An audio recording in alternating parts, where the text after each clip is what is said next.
One thing this comes to my mind right now is that it's not just about the matter, it is about the spirit that we all have. At the end of the day, I think it is about the spiritual quotient, which is extremely important for you to do anything that you want to do.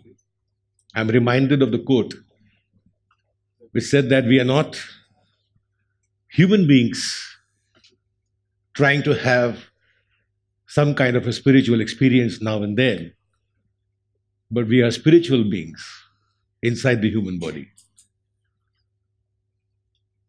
So that says how limitless we are. Well, but the topic is a little different today. And it is about being together. And how do we belong together? Students who are sitting over here are the most important to me because they are going to be the future of this country. They are the ones who are going to be guiding the organizations and the enterprises of the future. And I want them to really listen to the next 15 minutes that I have. Because when I was making this, I was only having you people in mind. How will you save the organizations from disruption? And what are going to be the strategies you as the future leaders going to deploy when you join them? Disrupt or be disrupted is the theme I have today, and the strategies for surviving in the age of disruptions. What happened to Nokia? I mean, everybody knows that Nokia got disrupted, but do you know why it got disrupted? The CEO was crying on a video and said there was nothing wrong with us, but I know what was wrong with him. They were homogeneous. And the world had moved on to becoming heterogeneous.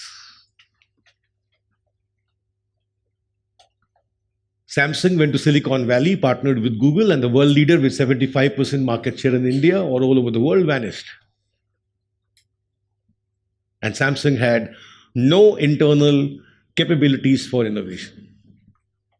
Nokia, I've seen their facility in Finland. They're amazing. Lesson number 1, become heterogeneous. Collaboration is the new mantra. Technologies. Because people with ideas have no money and people with money have no ideas. Countries who make technologies have no markets, and countries with markets have no technologies.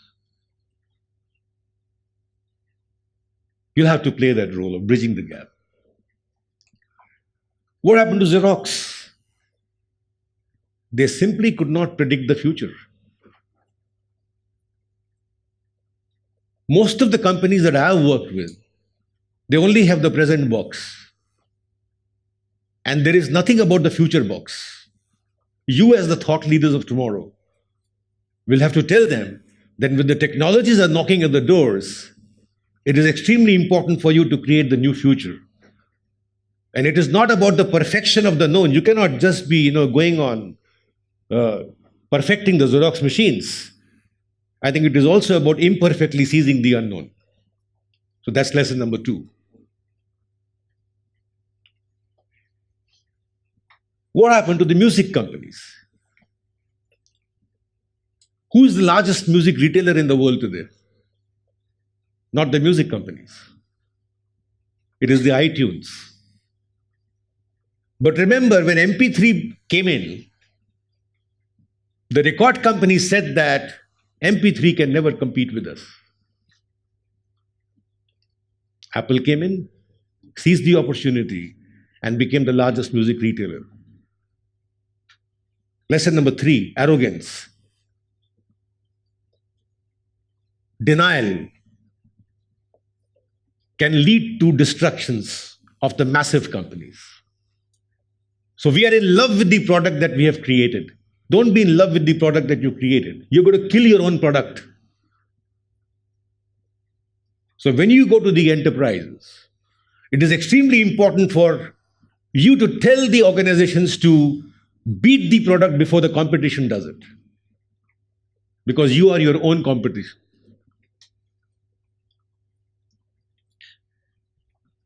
What happened to Yahoo? This company wanted to buy Google, right? This company wanted to buy Facebook. This company nearly bought Facebook and Google. At the last moment, they decreased the prices. That was the size of Yahoo.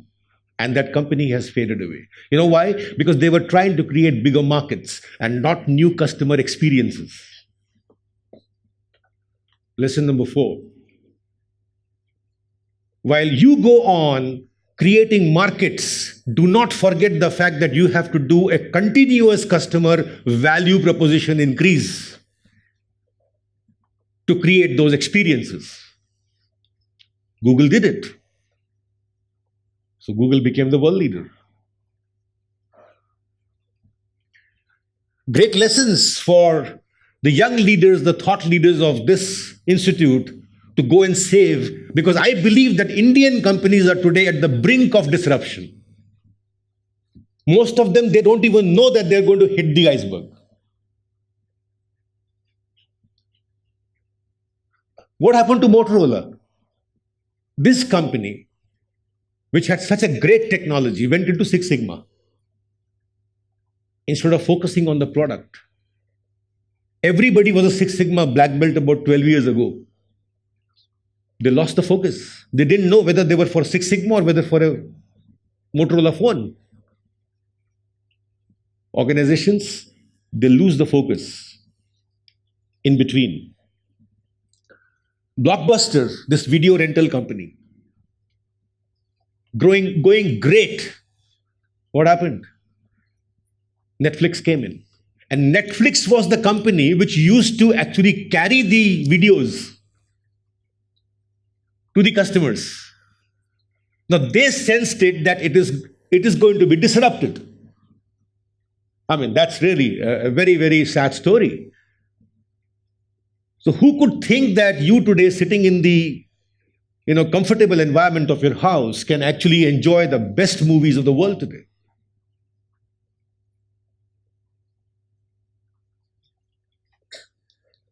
It is very important to predict the future.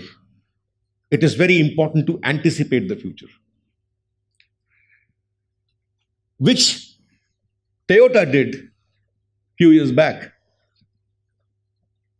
They came out with the hybrid of the electric and the gasoline.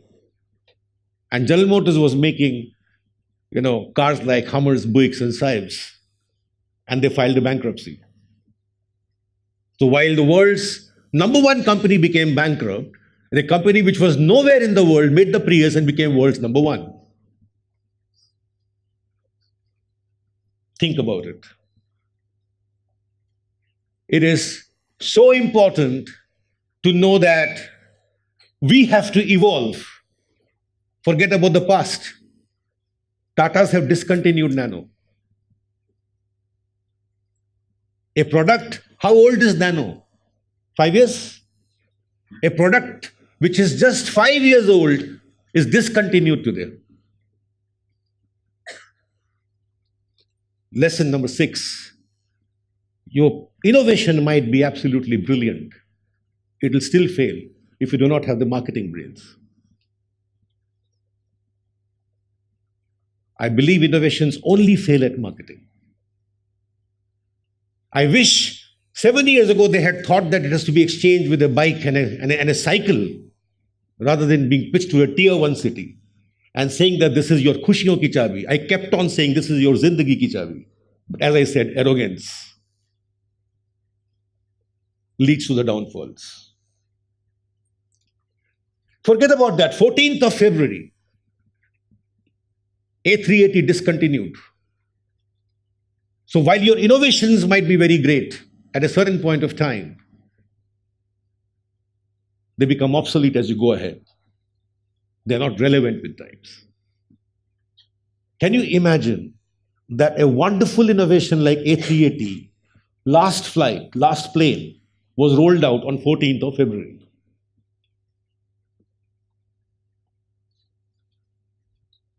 Look at the pace, look at the way, Look at the method. Businesses always wait for their downfalls. Let that never happen. Let us not go to the bell curve. You know, it is extremely important that before you actually go to the bell curve, you start another S curve. Shelf life of the product, shelf life of a business model, shelf life of a technology. You will be leading enterprises. Why have you got to go to the end of the bell curve? Move to the new S. So what makes us special? IBM is a hardware company or a software company. You'll find it difficult to answer. It was a hardware company, 80%. Today it is 80% software company. Samuel Passimano predicted a new future. He said that our strategic efficiency is greater than the operating efficiency, and so he sold off Lenovo. So the company which made the computer does not sell the computers. The future, I'm worried about the traditional education now. With they inboxing you. The physical structures of the banks have already been evaporated. Universities have a new role to play. As long as you are thinkers and creators and imagineers, I don't think any disruption can happen. But the textbook style of functioning, the textbook style of reading has to go as fast as possible.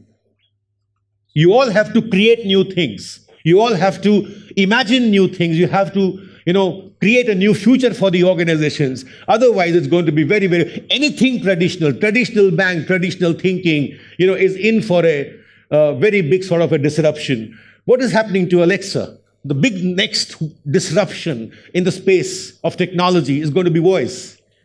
What is happening? The classrooms. What is happening to the office? Fix my meeting, cancel my meeting, get him on the board right now, I want to speak to him. Where is the secretary? It's gone, right? Now, the next, what is happening is on the dashboard of the car or on the concierge. You go to the hotel and you don't need anybody. Alexa, what are the nice places to see in this locality or near to this hotel? So imagine the voice assistants are replacing the nurses, right? The disruption and the way it is going to happen is amazing. Now, the topmost companies of the world today, the first 5, the top Now and Workday, etc., this is the top 10. You have not heard their names. Good companies have vanished. The answer is collaboration. So you have the CEO of Procter & Gamble who says that I have $60 billion. I want to make it $90 billion next year. But he tells all his directors, I don't want any innovation. So people ask him, how? He says, portfolio mindset. I have 4 products, you have 2 products. I take those 2 products, I have a distribution network and an empty space in a grocery store. And I make the money. Thank you. Thanks very much.